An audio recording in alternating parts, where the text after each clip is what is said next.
Dave, it's great to meet you a couple weeks ago in Chicago, and I'm glad we were able to set this up and chat. I mean, I think the timing of this conversation is perfect because the events even in the last couple of days, it's unbelievable. Yeah. Thanks for having me on, Mike. And yeah, there certainly has been a lot going on. And especially for what I cover for my job at antiwar.com, all the foreign policy stuff. Like, there's just so many different things happening kind of on the world stage, and also in the U.S. with the Pentagon, the new War Department. So it's been a lot to keep up on.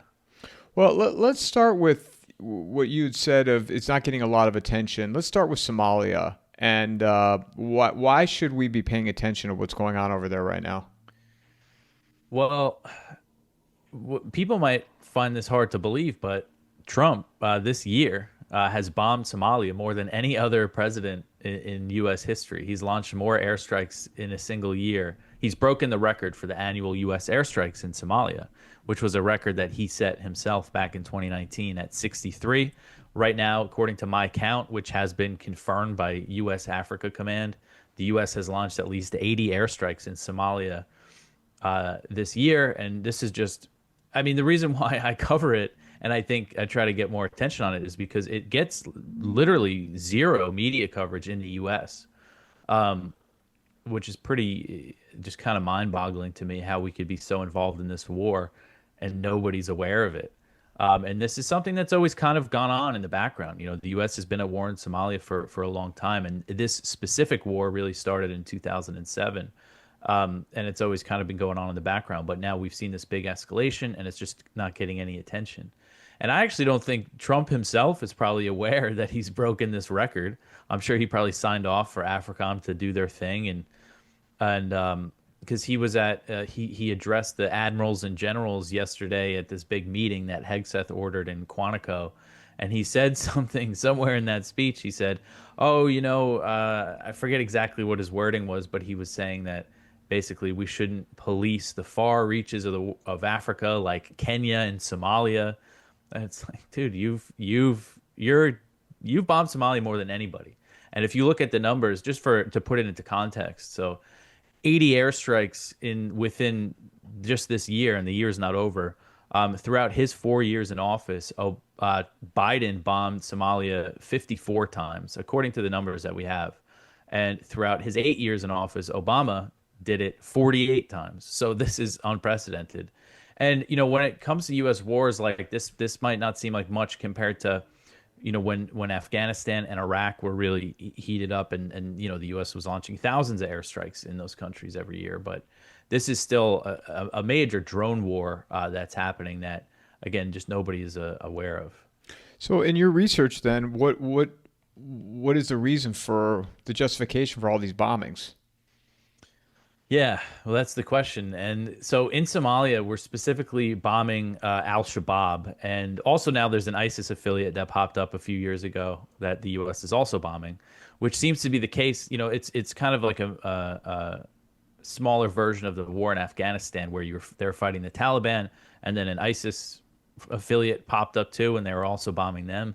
Um, so, again, as I mentioned, the current war goes back to 2007.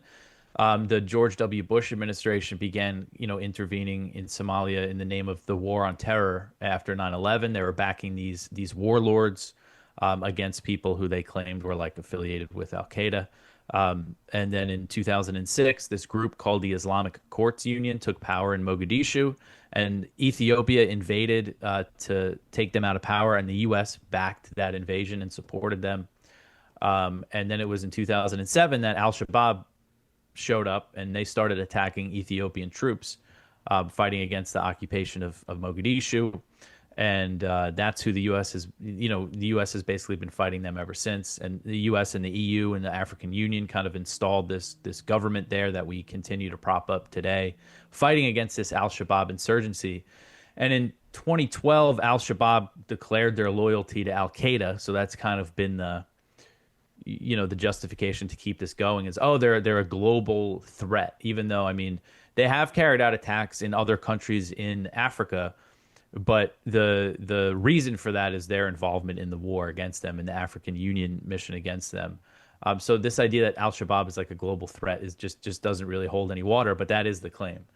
And again, it's a lot like Afghanistan. Like the U.S. is propping up this government and bombing this insurgency that they're fighting. But if the U.S. pulled that support, there's a good chance that the government would just kind of fall apart. It sounds to me that they're doing this so they can meet the weapons manufacturers, meet the shareholders' quotas. Yeah. I mean, Yeah. as a regular American, not to interrupt you, but as a regular American, why do I give a shit about Somalia? Yeah. I mean, that's how I feel as well. And that's what it is with this war. Like it kind of doesn't fit into other kind of, I think at least, geopolitical dynamics, especially in the Middle East with everything happening with Israel. If you look at Somalia on the map, it's in a pretty strategic location, and part of its coast is on the Gulf of Aden, and there's all this stuff going on with Yemen. But when it comes to what's happening in Somalia, I do think it is kind of just feeding the beast of the military industrial complex here. It's like they created this whole killing machine, post 9/11 with the drone strikes, and they just want it to continue. And they found a place where they can do it, where nobody's gonna protest against it, where nobody's even gonna write an article about it. Like it just kind of goes on, and they're able to do it. And I think that's a big driving force here, is kind of just this we created this machine, and there's lots of money to be made, and selling these missiles that they're dropping there. So I do think that's a big part of it here. Because there's no, I mean, and forgive me, I don't know that much about Somalia, but there's no rare earth minerals, or, I mean, is there anything there that the United States would value? There is a lot of minerals, specifically in Puntland and like the mountains there, where that's where they're fighting the ISIS insurgency. It's not really an insurgency. It's like they're basically in these caves, these hideouts, and the U.S. is backing this local force there and launching airstrikes. But yeah, there is, and there's been some controversy over mineral deals there. The UAE is trying to get a piece of it, so that is part of it. And one of it, when it comes to Somalia, like if people look at the map of Somalia, they might think, oh, this is all controlled by the government of Somalia, which is backed by the U.S. But that's not true at all. I mean, it's very the government, which is based in Mogadishu in southern Somalia, they control very little territory. And in the north, you have Somaliland, which has basically been a de facto independent country since like 1990. And then Puntland is also autonomous and independent, basically, and the U.S. is also backing them. But one of the big things that's kind of been Somaliland is pushing for U.S. recognition, and they have ports on the Gulf of Aden, in these kind of strategic locations, and minerals and everything. So if that was the U.S. wanted the minerals, I mean, they could recognize Somaliland. That's one way to do it without, bombing the place. But that's always a factor. The natural resources when it comes to these wars, I think, are always a factor, but not always like what's really driving it. And you said the United States Trump has bombed Somalia more than any other country in his now second term in office. I actually think he bombed Yemen more in the month-and-a-half bombing campaign. According to the Pentagon, they claim that they launched over 1,000 strikes in Yemen from mid-March to early May. It was a really heavy bombing campaign, and they killed a lot of civilians, and they completely failed to achieve any kind of goal. But so it would probably be Yemen that he's bombed the most. But when it comes to Somalia, like he's bombed it more than any other president before him. Makes you wonder. So you got that. You have Somalia, and now you've been talking about Venezuela as well. I mean, in this, call me a little bit suspicious here. I don't believe it's to take drug boats out and cut the. If they really wanted to crack down on things, I was watching a show with Whitney Webb the other day. Why don't they go after? Do they want to cut down the drug war? Why don't they go after the big pharma lobbyists? Mm-hmm. Which the CEO of Pfizer was just at the White House the other day. Yeah. The whole narrative is we're being fed a totally fake narrative here with Venezuela. they kind of frame it. You see Trump do this, and Vance and others like and Rubio, that this is a response to drug overdose deaths in the United States. But the main thing that's been causing that has been fentanyl and heroin, and that just doesn't come from Venezuela. It's not made there. As far as the data shows, from the DEA, from the UN, it doesn't go through there. The allegations when it comes to Venezuela are cocaine. And even if you look at the data there, it's like the majority of the cocaine, even though it's right next to Colombia, some does go through there and they traffic it on boats, but the most of it goes through other countries and through the Pacific. It's just like we're just being fed. It's not about the drugs. I think that's very clear. And there's basically been reporting that has said this, that U.S. officials are saying that it's basically a pretext because they want regime change in Venezuela. And Venezuela does happen to sit on the biggest oil reserves in the world. They have some pretty serious natural resources. But it's also kind of this ideological thing with Marco Rubio because he's the one really driving this. He's the Secretary of State and the National Security Advisor. He was a big supporter when the first Trump administration tried to do a coup in Venezuela in 2019. And Rubio is Cuban American. He was born here of Cuban parents. And you have a lot of the, Cuban Americans are a big reason why we still have a blockade on Cuba and are, basically a relic of the Cold War. And they're also very against the regime in Venezuela because it's, socialist and allied with Cuba. And they have like this demographic has a pretty significant sway, has pretty significant political power because politicians want those votes in South Florida. And so that's another force kind of driving this. And I think they've kind of duped the MAGA people because I know people who do want the U.S. to like bomb cartels, which I don't think is a good response to the drug crisis here in the U.S. I mean, you're not going to be able to bomb it away. But I kind of understand the sentiment, but they're kind of taking that sentiment to push another agenda. And I think it's important for people to understand that, like, this isn't about drugs. This is something else going on here. This episode is brought to you by McIlvaney Financial Group. Their advisors bring a depth of knowledge and experience that allow them to serve their clientele with care, ensuring their financial needs are met now and in the future. Personally, I'm not saying cash is worthless, but you can see what's happening. It's worth less every year. Gold is the opposite. Click on the promo link in the show notes or go to www.mcilvaney.com/coffeeandamike. People that everybody wants a superhero movie. I've been saying that to people, as they reach out to me in regards to a variety of issues. And I said, this is not a superhero movie. Okay. This is not a good guys, bad guys drop bombs. I mean, the whole cartel conversation, I don't know. I mean, they had no problem debanking Americans, when they question any type of authority, right? And stripping you of your credit cards. They can't do that to cartels. I find that hard to believe. You're talking about billions of dollars. It's going somewhere that they can't freeze the money rather than dropping drones on people. Yeah, and also a lot of what gets the drugs here is like like corrupt government officials in Mexico, in other Latin American countries. Like the network that brings the drugs to the U.S. is like, it's not as simple as like it's a guy in a mansion in Colombia, like that's running everything. Like there's Scarface, so many different, like Scarface. Yeah. There's so many different layers to this. And like, as long as there's this $1 billion market in the U.S. for buying drugs, I mean, they're going to find their way in somehow. Well, not only that, I mean, look at the UPSs and the FedExes of the world and the post office, right? How much of an effort are these private companies? I've never seen the CEO of either one of them on the Hill testifying about what they're doing to crack down. Not that that would matter anyway. I mean, that's all theater, but you've never heard of that. These private companies, and they're not interested in stopping it. And in my opinion, I mean, they don't care if a couple 100,000 Americans die every year. Yeah. Yeah, no, that's a good point because that is how, especially with fentanyl, like it's so, such a small amount that they need, to ship in. So that could be shipped in all sorts of different ways.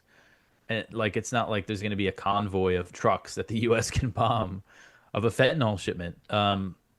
So yeah, and you know, you talk about like there's so many things that kill Americans that I mean, you know, I come from a place that was like really ravaged by the opiate epidemic, and I have friends who've died very young, and but I also know people who've drank themselves to death, and like nobody's response is ever to, you know, bomb the liquor factories. It's just, you know, there's there's a bigger issue at, you know, there's bigger issues here when it comes to why so many Americans, you know, use these drugs and everything, and one of them is big pharma. Like, that was the thing. I have the memory, you know, when I was a kid, because I had a surgery and like I was given like OxyContin. I was like 12 years old and all these strong pills, and it was just a thing. Like, you know, being kids and get, you know, experimenting, we all like learned that many of our parents had these, you know, cabinets full of these drugs. So this is how it really started. I mean, at least where I come from. So yeah, this idea that we could just, you know, bomb it away, it just, you know, it's not going to work like that. And yeah, what consequences have there been for these pharma companies that, you know, because I believe, you know, this is something I don't know too much about, but I think they initially claimed that like OxyContin wasn't addictive like heroin. They're like, oh, it's a synthetic opioid that's it's not bad for you, and you know, that stuff is incredibly addictive. Well, and even, you know, and I'd said this, everybody thought when the new administration was coming in that all these things were going to get fixed, and you know, I didn't have that optimism. And in relation to pharma, look at how many people are on antidepressants in this country. Look at how many people are on Adderall, Ozempic. If you cut off people's meds, you'd have mass suicide and insanity in this country. It's not going anywhere.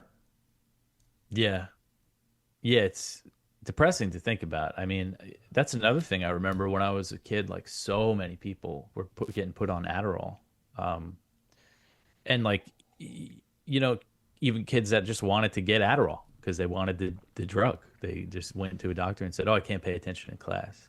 And I said, "Oh, here's some amphetamine salts." Like, that's literally what it is. And like, look at the ingredients of Adderall. If you have a bottle, or it says amphetamine salts. Um, and you know, I remember kids, like friends of mine, who were told by doctors, like, "Oh, you know, you're going to have to be on ADD medication your whole life. You're never going to be able to get off it." And they eventually got off it and were fine. So, I mean, like, there's just so many issues. You know, this is kind of very, you know, deep rooted issue we're talking about here, but that's why, yeah, like, it just seems so silly to me to say, oh, we have this big drug problem, we got to start bombing people. And it's kind of sad. Like, I think it really reflects kind of the attitude a lot of people have in the country, that, like, you know, well, we got this big military, so let's use it to do something about this. Drop a few bombs and everything will just go away. But yet nobody learned from Iraq, Afghanistan. I mean, that's as far back as my memory recalls, you know, in following it. I mean, the Desert Storm in the early 90s, I was young. I mean, I was 12 or 13. But, you know, dropping bombs, Iraq and Afghanistan, and how'd that go? Yeah, and I mean, what they're doing here is they're merging, you know, the war on terror, which didn't go very well, with the war on drugs, which also hasn't gone very well. Like, it's just two bad ideas kind of rolled into one. And, you know, the big question is, you know, are they going to start bombing Mexico, like, against the wishes of the Mexican government? Because that's something that there's been talk of them doing. And I mean, that would be, you know, I mean, what would happen then with our relationship with Mexico? Do you think the Venezuela play is something even deeper than the oil? And I say this because I was talking to somebody about it, and you know, energy oil expert, and you know, they've always talked about the oil, the oil, the oil. But do you also think it's like we're like the United States is playing a big game of risk on a global level, where they don't want Venezuela being tied to Russia and China and the whole BRICS movement? You think that's factoring into all this? Yeah, yeah, definitely. I think that, you know, maybe even more so than the oil, because it's like you know, they can get Venezuela's oil. They can get, American companies can go pump it, and there's like, and one thing that happened recently was the Trump administration eased sanctions on Venezuela so Chevron could start pumping oil again in Venezuela, which is weird. That kind of happened, and then this whole boat, they started bombing boats down there and sending ships. But yeah, I think it is, and that's what, when I talk about the ideological view of like Rubio, it's not just because of his Cuban background, but it is also this kind of global thing. Is that they don't want Venezuela, Cuba, Nicaragua, which John Bolton, when he was in the first Trump administration, he had a little nickname for them. He called them the Troika of Tyranny, Cuba, Venezuela, Nicaragua, because they are aligned with Russia and China, and they're in our hemisphere, and they don't want anything, they don't want that. I think lifting sanctions and just trading with them, especially Cuba, which is so close, like, the Cuba, I mean, how long has the embargo been on Cuba? Since the mid 1960s? Like, what has that done? Why don't we try something new? But people just don't want to lift the sanctions. But yeah, I think that's definitely a big factor here as well. Well, so where do you think the United States government then is focusing their attention in terms of priority? Venezuela, Russia, Ukraine, or Gaza? Yeah, that's a good question. I mean, the official priority, according to the Pentagon, like, their official strategy is China is supposed to be the big priority, and that they're building up. And this has been happening, that the U.S. has been, sending, building up its military footprint and building these alliances in Asia and sending more weapons to Taiwan. And for years, they've been trying to do, what they call the pivot to Asia. Obama tried it. He ended up getting more involved in the Middle East.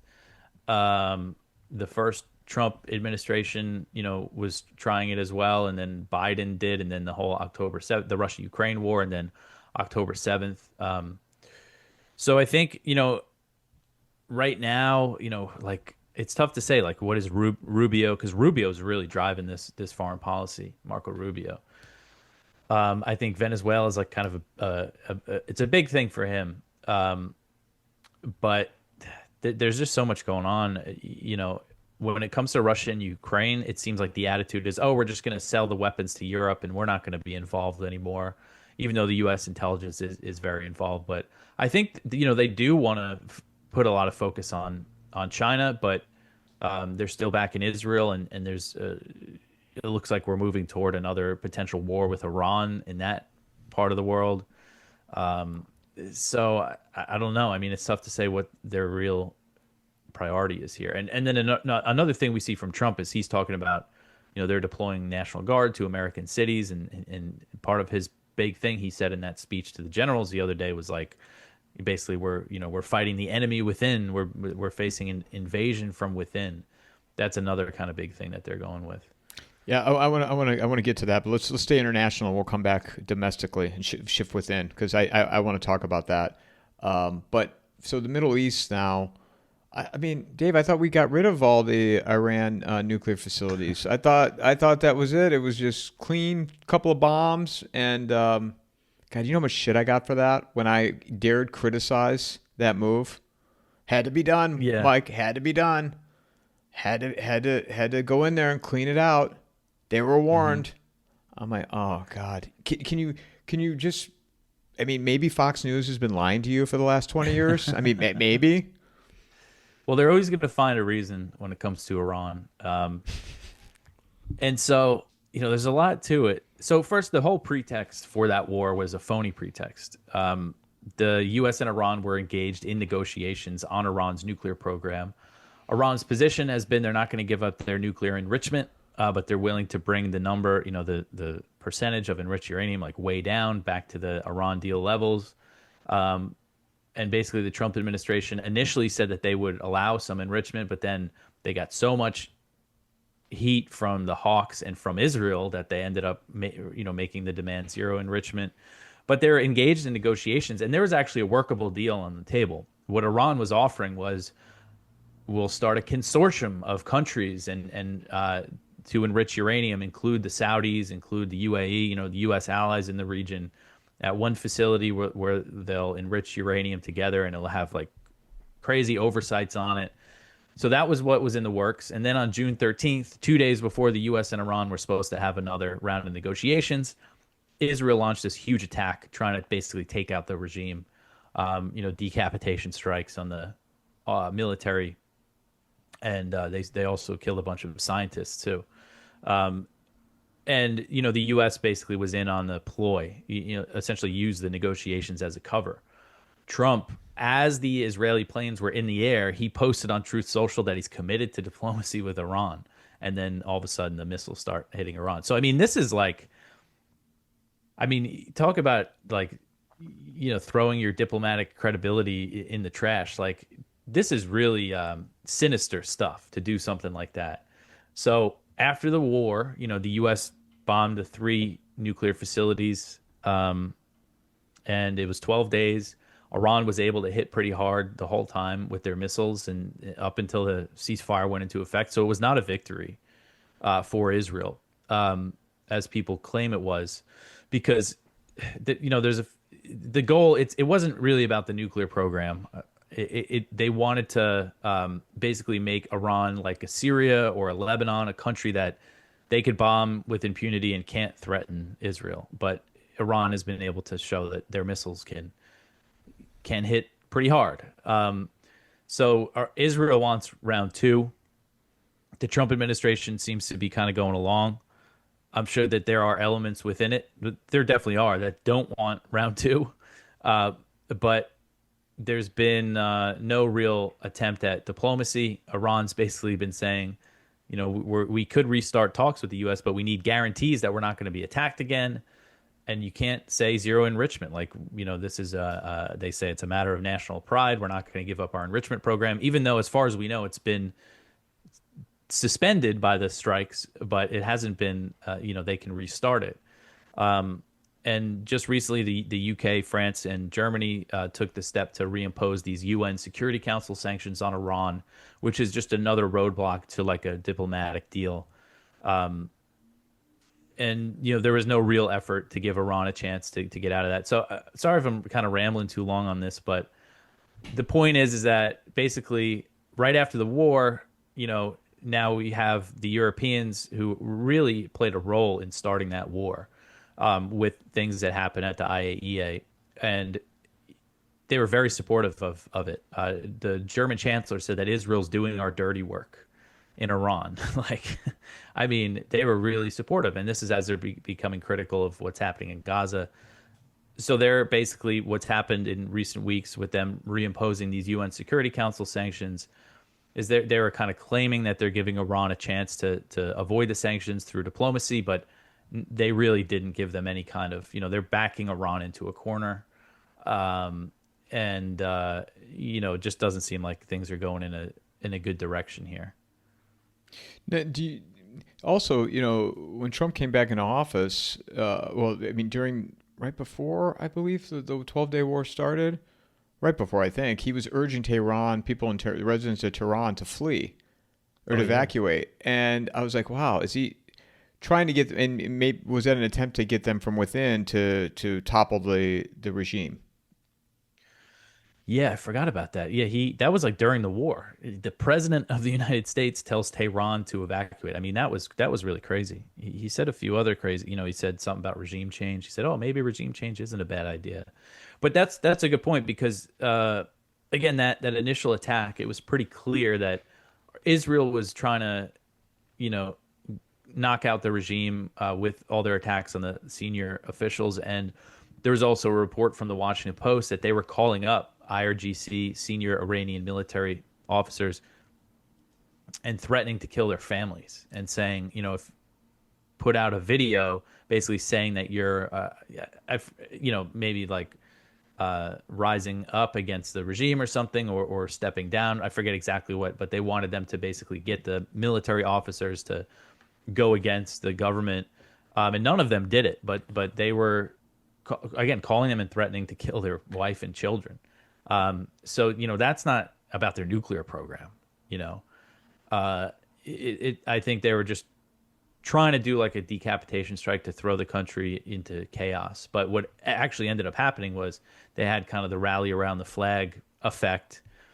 and people really rallied around the government. And even people I've seen interviews with people in Iran, Tehran, who said that they were always against Iran kind of funding Hezbollah and these other groups around the Middle East, but now saying things like, well, now I get why they did it, because the war was always going to come here. Like they were this, because the whole rhetoric of the Islamic government, is that they're facing against the U.S. and Israel, and the sanctions, helps them continue that narrative, and then they get bombed and they actually get targeted. It was actually the very senior officials, one senior advisor to the Ayatollah who was involved in the negotiations was buried under rubble in the airstrikes, and he was reported dead initially, and he was able to get out and survive.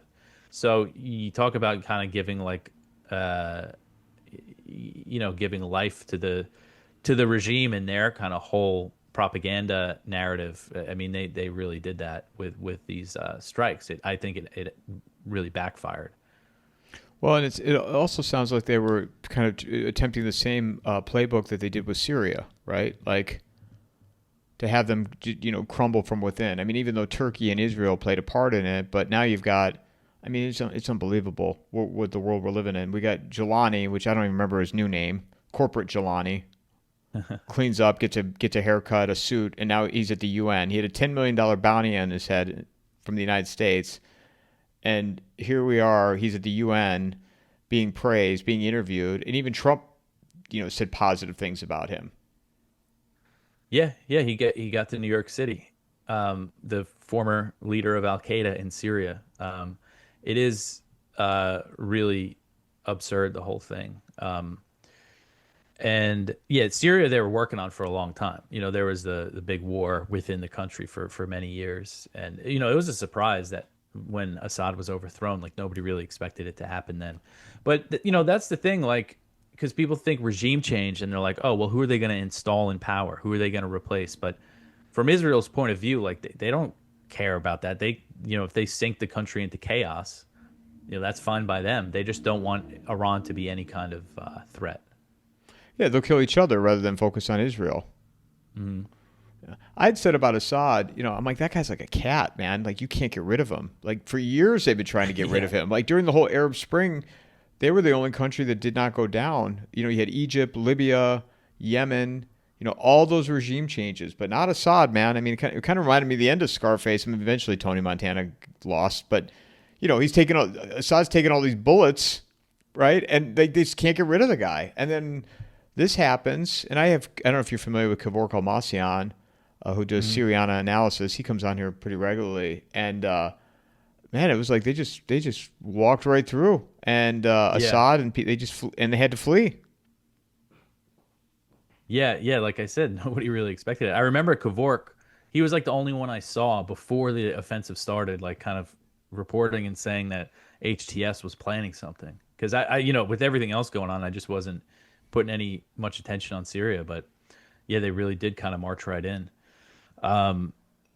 And I mean, it just goes to show how insane it is, like the U.S. relationship with Israel and the whole Middle East, because we just had the UN General Assembly. The U.S. bans the Palestinian Authority officials from coming. Mahmoud Abbas, who's never done anything against the U.S., but they let Jelani, they roll out the red carpet for him. And he joined Al Qaeda after 9/11 to fight U.S. troops in Iraq. He was imprisoned by the U.S., and then he was the leader of Al Qaeda in Syria. And none of that matters. But the Palestinian Authority, which essentially collaborates with Israel in the West Bank, they're banned. And that's because the U.S. was trying to help Israel, trying to prevent these countries from recognizing a Palestinian state. But yeah, the whole thing is just nuts. And also, I don't know if you saw, but Jelani, or Al-Shara, as he's going by now, sat down with David Petraeus when he first got to New York. He went to this event, who was the head of the CIA at the time of the start of the war in Syria, when the U.S. started sending the weapons to basically the Al-Qaeda guys. And it was just surreal. Like, that's who he sits down with when he gets to the U.S., and man, it's just such a crazy world, as you said. But then our biggest threat is Mamdani, who seems like it's inevitable at this point. He's going to be the mayor of New York City. That's a threat, but yet the United States government doesn't say anything about this international terrorist that just was at the United Nations and, say positive things about him. Yeah. Yeah. I think, what did Trump say? He first met him in Saudi Arabia a few months ago. He said he's a handsome guy with a strong past. He really praised him. I mean, it goes to show how absurd the whole thing is, because, they use they use the term terrorist basically to label anyone who they don't believe deserves, to be treated like a human, basically. Because if you're labeled a terrorist by Israel, that means not only they can kill you, but also your family. And we see the U.S. do similar things as well. So, but yeah, to call, like, I mean, even just from like an American perspective, like, okay, if you're going to use the term terrorist, who is it going to apply to? Is it going to apply to guys on fishing boats, potentially smuggling drugs, or is it going to be the leader of Al Qaeda, an Al Qaeda branch in Syria? So it just goes to show how kind of phony everything is. Now, what were your thoughts when the Trump plan for Gaza, this supposed peace offering? What did you think at first? So at first, I didn't really know what to make of it at first, like, because they released the whole thing and I was reading it, and initially I thought maybe there were some good things in here, but it as was revealed, which I kind of suspected, that this was basically a Israeli U.S. proposal. Netanyahu got changes made to it the day before, because the Arab countries and the U.S. agreed on it a few days earlier, and then Netanyahu came to town and met with Kushner and Witkoff and had the changes made, because they did like insert some things that could be poison pills for the deal. The big one is the Israeli withdrawal. I mean, the deal essentially gives Israel and the U.S., based on the language, like a veto over if Israel has to withdraw from Gaza. And of course, Hamas's position has basically been that they'll release all the remaining hostages, all the remaining Israeli captives, in exchange for a full Israeli withdrawal and permanent ceasefire. But the deal hinges the withdrawal on the demilitarization of Gaza and like Israel deeming it not a threat anymore, basically. So that, it's just the language is pretty bad there, which makes Hamas less likely to accept it. And then, of course, putting like this board of peace in charge that Trump and Tony Blair. I mean, the fact that Tony Blair is even mentioned in the document is like just pretty crazy to me. But and so I think right now what Netanyahu's trying to do is get Hamas to reject it, or I mean, well, what's going to happen is Hamas is going to come back with some changes, and I think Israel is going to say, oh, that's it, they rejected it, full steam ahead, and Trump is going to probably say, okay. Unfortunately, I hope that what's happening in Gaza is just so horrific that they just need relief. And from what I understand, like the sentiment in Gaza is they don't care if it's a good deal or a bad deal. They just need it to stop. They need food. They need relief. And so, I think, Hamas is aware of that. I mean, they seem to be under pressure to accept it. So we'll see what happens, but it seems like it's kind of designed to fail. Do you think that Israel can't accomplish what they want to, and that's why it's taken so long? Yeah, I mean, that's another factor here, especially with this current offensive that's happening in Gaza City. Before they started it, the IDF chief of staff was basically saying, we can't do this. There's going to be too many Israeli casualties. We're going to kill the hostages in the city. But I think Israel could, I mean, what they're trying to do in Gaza City right now is remove all the civilians and completely destroy it, level it to the ground.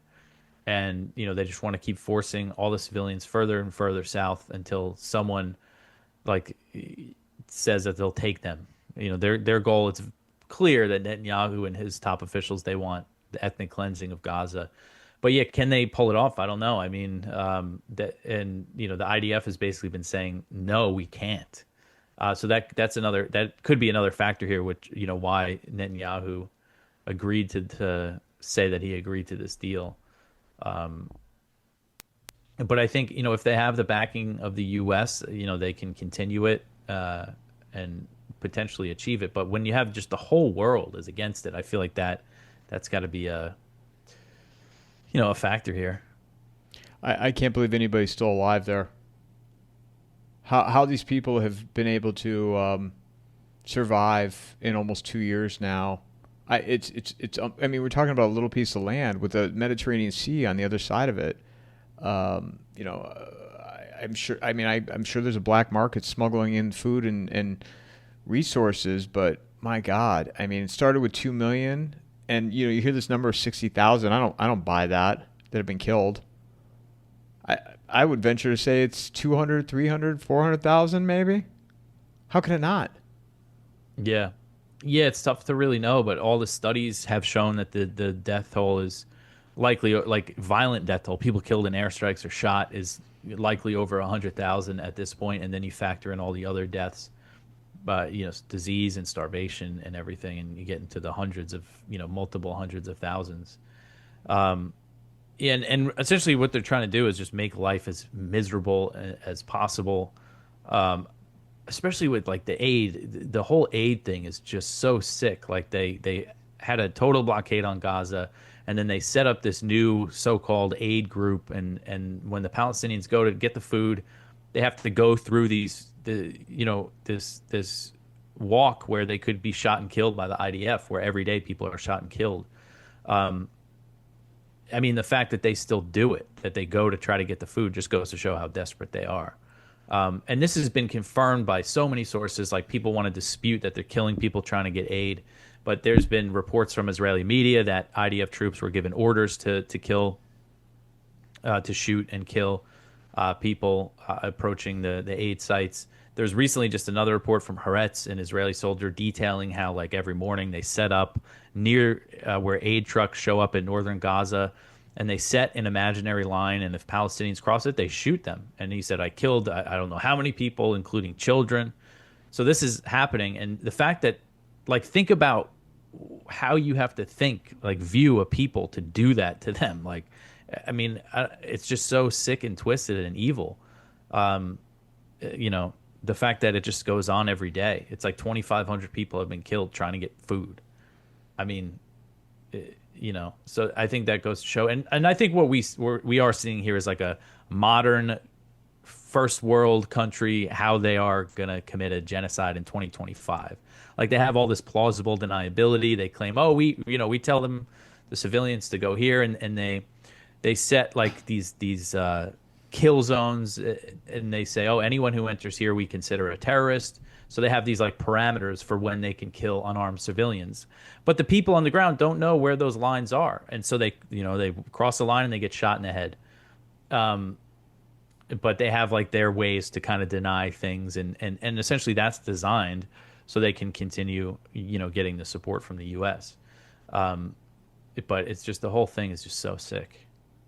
Well, and unfortunately, and I don't want to say this, I don't want it to come across in an insensitive way, but the longer this thing goes on, the more Hamas, Gaza, the Palestinians, the PR campaign, or the PR campaign benefits them, and it's making Israel look worse and worse and worse, and to the point where, I mean, I realized it a long time ago, you realized it a long time ago, or we probably realized it from the beginning, that this is not going away. And what I also wonder is, what will the future of Israel be from all this? What do you think? Yeah, and that's a good point. And we've heard Trump say this, like, this is something he said on the campaign trail. He said it again recently, but basically his problem with Gaza, not so much that so many Palestinians are getting killed, but he said, all the pictures and videos, that's bad for Israel. Like, everybody's turning on Israel. Like, so that's his problem with it, is that, it's a bad PR for Israel. But when it comes to the future, I mean, I don't know. But I know in the U.S., the support for Israel is like, it's going to be gone in like a few years. You have young people, doesn't matter their political orientation, basically all against Israel, against arming Israel, against their and understanding their kind of control over our politicians. It's unfortunately for the Palestinians, it's probably going to be a long time until it really impacts our government. Like, but yeah, they're in trouble. And I think the scary thing is that Netanyahu knows that. And, so he thinks this is his last shot. This is his last shot to potentially, get his big war with Iran, do a regime change in Iran, annex the West Bank. Trump says he's not going to let them annex the West Bank. We'll see if that's true. But, and so I think, Netanyahu doesn't want this, ceasefire to happen. He wants to at least destroy Gaza City, complete this part of the campaign. But yeah, and the problem is for the Palestinians is all the Arab countries are basically puppets of the, bought off by the U.S. that border Israel, but you wonder how long they can just go on kind of tolerating all this. If, there would be something that would change that. And I think as long as these atrocities continue, that might become more likely in the future. I thought at one point that some of these countries would come more to the aid of Gaza, but then I think to myself, and I know I'm probably oversimplifying when I'm saying this, but people like mind my own business, tend to my stuff, and not get involved. It's not going to impact me, and maybe that's what's happening here in regards to some of these other countries. But at some point, like I mean, if you're Turkey, you have to realize that you'll be next.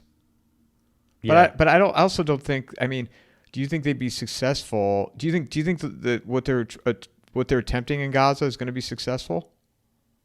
I mean, I don't. It's tough to imagine that it successful from Israel's point of view. What they're trying to accomplish. I can't imagine that they're going to be able to pull it off. Like what they really want. I just can't see it. What are they going to do? Like ship Palestinians to, the countries that they've been apparently in talks with about moving Palestinians there, that like Sudan and Somalia and like Libya and Indonesia. Like, are they going to just start airlifting Palestinians out of Gaza? Like, I just don't see that happening. I think at some point something's going to give here to end this, to get the, hopefully in the form of the U.S. cutting off, just making, a real deal happen, not like this, what we've seen the White House put out. If Trump really wanted to end this, it would be, there would be an immediate ceasefire. Like this allowing this slaughter to continue is just, I don't get how he sleeps at night knowing that he's supporting that. But yeah, so I just can't imagine that they're going to pull it off. I mean, and if they do, then what? What are they gonna build on the ruins? Well, and also, to me, it appears as Netanyahu is in desperation why he's going on all these, this alt-right media tour. Yeah. Yeah, and did you see the thing? He met with some influencers when he was in New York. Did you see that at all? I did, but it wasn't anybody that I recognized. Any of the names that were there, I didn't recognize any of them. Yeah, I didn't recognize them either, which they're scraping the bottom of the barrel now. But what he said was just interesting. There was like a clip of him talking, and he said like, the question was actually, what should we do about evangelical Christians in the U.S.? They're like our strongest base of support. We're starting to lose a lot of them. And Netanyahu, said like, basically the internet, social media is the battleground, is a tool of battle. And he said that the purchase of TikTok, was the most important thing. Now it's being purchased by American companies, including Oracle, which is owned by Larry Ellison, who's like incredibly pro-Israel. Mr. Vaccine, he didn't say Mr. Vaccine, Mr. Yeah. Oh yeah, he is with vaccine and like surveillance stuff, and yeah, he's bad news. But Netanyahu didn't say all that, mention Ellison, but he said like the purchase is like the most important thing happening. And then he also said, and X, we need to talk to Elon. He's our friend, because they're just losing control of the narrative. And yeah, they are getting desperate. And I mean, seriously, you see the influencers who are still super pro-Israel at this point, and it's just they're not sending their best. Like they're not putting out content that's going to be convincing people to keep supporting this. And once in a while, I watch the Piers Morgan show, which I usually don't really enjoy it, but I'm just kind of curious to see like who is still going out there and all the pro-Israel people. I mean, they're just, either they're just super ideological Zionists, um, or they're just like dumb American influencers who are just doing what they think they should do to kind of, get advance in their world or whatever. It's not like these people just aren't going to convince, it's just, there's just no argument for like continuing to support a foreign country doing this. Like, why are we involved in helping them commit these atrocities? It's just not good for us. It's very clear and obvious to more and more people now. And if this would have ended within 3 months, we would have the opinion would have never been this way. Yeah. And it's unfortunate. Hundreds of thousands of people have had to lose their lives over this. I mean, and also including what happened with Hezbollah in Lebanon and all those innocent people that died in that decapitation with the pagers. Yeah. I was just reading today, there's been a so-called ceasefire in Lebanon since November 2024, but they've continued to bomb Lebanon. They've killed at least 100 civilians in that time, according to what's been confirmed by the UN. The number's probably higher, but that's how Israel treats a ceasefire. That's another thing. When the Gaza ceasefire that was signed in January went into effect, they continued to kill Palestinians, like a few almost every day in Gaza. And, that's how they treat ceasefires. So, it's just with this whole deal that's been put out, there's just so many variables here that it's tough to be hopeful that it's going to lead to like a real peace. Well, that's one of my biggest concerns right now is the crackdown, using anti-Semitism as a guise to silence people like myself, you, kill our YouTube channels, demonetize us any which way they can, but much broader than just say anti-Semitism. I mean, my friend Matt Smith and I were talking about this. I don't know if you're familiar with him. He co-hosts a show with Doug Casey. And okay. We were talking about this, like, them doing a general parameter of anti-Semitism, anti-trans, anti-government. I think I'm missing one here, but just broadening, widening the net to target First Amendment for us. Yeah. Yeah, no, it is concerning. And there was actually just a good ruling yesterday. A federal judge in Boston ruled that this whole push to try to deport critics of Israel, I mean, it was how like shamelessly they did that, revoking people's visas and trying to deport them for participating in the pro-Palestine protests, or in one case, just writing an op-ed, was why the one woman, I forget her first name, Ozturk, was targeted. They were targeting them for their speech for deportation, even though they were here lawfully. But anyway, a judge ruled that, they violated the law, the First Amendment, that it was unconstitutional. So hopefully that makes some kind of difference here. And people really are gaslighting, like this idea that was not a brazen violation of constitutionally protected speech, because they're targeting people who weren't citizens, but they were in the country legally, and all they were doing was protesting a foreign country. Like if that happened in any other scenario, people would be outraged. Like if there was like people from China protesting the Chinese government and they were, deported for that, people would be, outraged. Well, yeah, and you said it earlier. Trump's quote for the enemy within, right? And that's the other thing too. I mean, Matt and I were talking about, because China provides some of these rare earth minerals to make the Tomahawk missiles. So anybody that we go bomb, we have to get China's blessing, I guess, because we can't make these things without them. So, but the enemy within the United States, you don't need Tomahawk missiles. Yeah. Yeah, it is. That's one thing that's like scary about it. Cause I know that the view of most of the people at the top of this administration is like, they consider people critical of Israel and pro-Palestinian, like the enemy. Like, that's what they try to label all these people as, terrorist supporters, because of their position on this one foreign country. And so it's like, yeah, it is unsettling when you hear stuff like that. Well, that's what it makes me wonder too. Well, two things. I think is I thought I hate the word hope, but I'm going to use it in this example. I had hoped after COVID, the way they saw people reacting, like if you didn't wear a mask or if you didn't get a shot or if you didn't, get a COVID test, you saw the divide. But my hope was after all that, people would have learned from it, right? And not be so trusting of government agencies and to question some authority. Then you had October 7th, right? So it was a further divide on the right. Israel's the democracy in the Middle East. You have to support them. Fox News said it. I'm kind of attacking the boomers here, and I don't hate all boomers, but for this example, I think it's appropriate.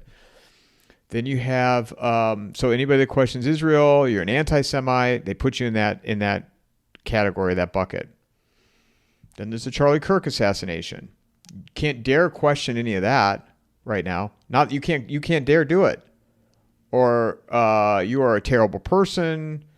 Ask any questions. What's wrong with you? You are insensitive. This is the way it is. And I'm like, wait a minute. I thought our whole thing was to be objective and ask questions. And all of a sudden we're bad guys because we're asking, we have questions in our minds. Yeah. And that's, this was supposed to be the free speech administration coming in. And they certainly, have been going against that whole thing. One of the most blatant examples of hypocrisy I saw with Rubio was doing some interview where he's talking about the free speech concerns in Europe, which obviously are very, very real, much worse than here. And he was saying, any European country that, punishes an American citizen for his speech, we have to, we can't allow that.